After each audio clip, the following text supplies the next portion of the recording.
গুৱাহাটী মহানগৰীৰ পৰা নিৰুদ্দেশ হৈ আছে এজন লোক চিকিৎসাৰ বাবে আহি নিৰুদ্দেশ হৈ পৰিছে লোকজন সন্ধানহীন হৈ পৰিছে হাইলাকান্দিৰ আনছাৰ আহমেদ মজুমদাৰ দিছপুৰৰ সমীপৰ কাশ্মীৰী লজৰ পৰা নিৰুদ্দেশ হৈ পৰিছে লোকগৰাকী 4 আগষ্টৰ পুৱাৰ পৰা সন্ধান নাই আনছাৰ আহমেদৰ উল্লেখযোগ্য আছে 4 আগষ্টত দিছপুৰ থানাত অভিযোগ দাখিল কৰিছিল পৰিয়ালৰ লোকে কিন্তু আজি পৰ্যন্ত আৰক্ষীয়ে সহযোগ নকৰাৰ অভিযোগ উত্থাপন কৰিছে সন্ধানহীন হৈ পৰিছে হাইলাকান্দিৰ এই ব্যক্তিগৰাকী চিকিৎসাৰ বাবে গুৱাহাটীলৈ আহিছিল আৰু গুৱাহাটীলৈ অহাৰ পিছৰ পৰা যেটো নিৰুদ্দেশ হৈ পৰিছে দিছপুৰৰ সমীপৰ কাশ্মীৰী লজৰ পৰা নিৰুদ্দেশ হৈ পৰিছে এই ব্যক্তিগৰাকী 4 আগষ্টৰ পুৱাৰ পৰাই সন্ধান নাই আনছাৰ আহমেদৰ পৰিয়ালৰ লোকে ইতিমধ্যে এজাহাৰ দাখিল কৰিছে যদিও আৰক্ষীয়ে গুৰুত্ব নিদিয়াৰো এক অভিযোগ উত্থাপন কৰিছে 4 আগষ্টতে দিছপুৰ থানাত এজাহাৰ দাখিল কৰিছে পৰিয়ালকে কিন্তু আজি পৰ্যন্ত আৰক্ষীয়ে সহযোগ নকৰাৰ এক অভিযোগ উত্থাপন কৰা পৰিলক্ষিত হৈছে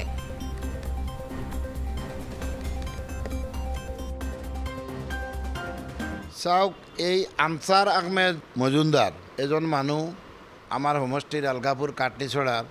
বাহুৰঘাট গাঁও পঞ্চায়ত আৰু ভিলেজখন হৈছে বিচিঞ্চা পাৰ্ট 2 এজ 41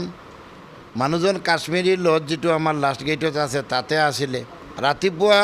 কিবা চাহ ষ্টলত গৈছে চাহ খাব বুলি তাৰ পৰা মিচিং হৈছে সঙ্গে সঙ্গে আমাৰ দিছপুৰ থানাত FIR এখন লজ হৈছে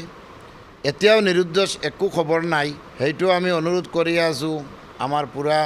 আপোনালোকৰ মাধ্যমত যে মানুহজনৰ কিবা খবৰ পালে তাৰ ফোন নম্বৰ গোটেই আমি দি দিম আৰু তাৰ ফটো গোটেই এড্ৰেছটো যদি আপোনালোকৰ মাধ্যমে কিবা খবৰ ওলায় গুৱাহাটীত আজি আমাৰ বাহুৰঘাট গাঁও পঞ্চায়তৰ পৰা 15-20 জন মানুহ ইয়াত আহিছে মানুহজন অলপ মানসিক প্ৰব্লেম আছে অনলি 5% হ'ব 95% ভাল মানুহ এইটো বহুত চিন্তা হৈছে আমাৰ সমষ্টিৰ মানুহবিলাকৰ আজি আমাৰ ওচৰত আহিছে আমি আপোনালোকৰ মাধ্যমে এই ছ'চিয়েল মিডিয়াত আমাৰ ইলেক্ট্ৰনিক মিডিয়াত গোটেই আমি অনুৰোধ কৰি আছোঁ যে মানুহজনৰ কিবা যদি খবৰ কোনো মানুহে পায় তে আমাৰ এই ফোন নম্বৰত কণ্টেক্ট কৰিলে আমি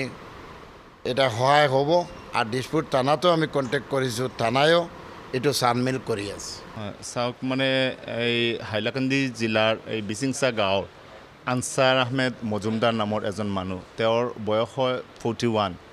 তেওঁ মানে ট্ৰিটমেণ্টৰ কাৰণে গুৱাহাটী আহিছিলে এই 3 তাৰিখ আহিছিলে গুৱাহাটী আৰু তাতে এই দিছপুৰ লাষ্ট গেট নৱমিলন পথৰ এটা লজত মানে ৰাতি ষ্টে কৰিছিলে ইয়াৰ পিছত 4 তাৰিখ মানে চাহ খোৱাৰ কাৰণে তেওঁ ৰাতিপুৱা 8টা বজাত তেওঁ এই ৰুমৰ পৰা ওলাইছিল আৰু এতিয়ালৈকে তেওঁৰ কোনো সন্ধান নাই প্ৰব্লেম ইমান নাই সৰু এটা প্ৰব্লেম আছে সৰু প্ৰব্লেম মানে তাৰ অকণমান মানসিক সমস্যা আছে হয় অকণমান হ'ব হয় FIR দিছপুৰ থানাত দিয়া হৈছে হয় যোৱাকালি হেৰুৱাইছে হয়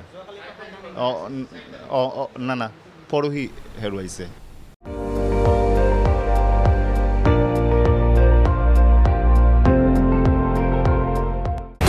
আপুনি চাই আছে ND24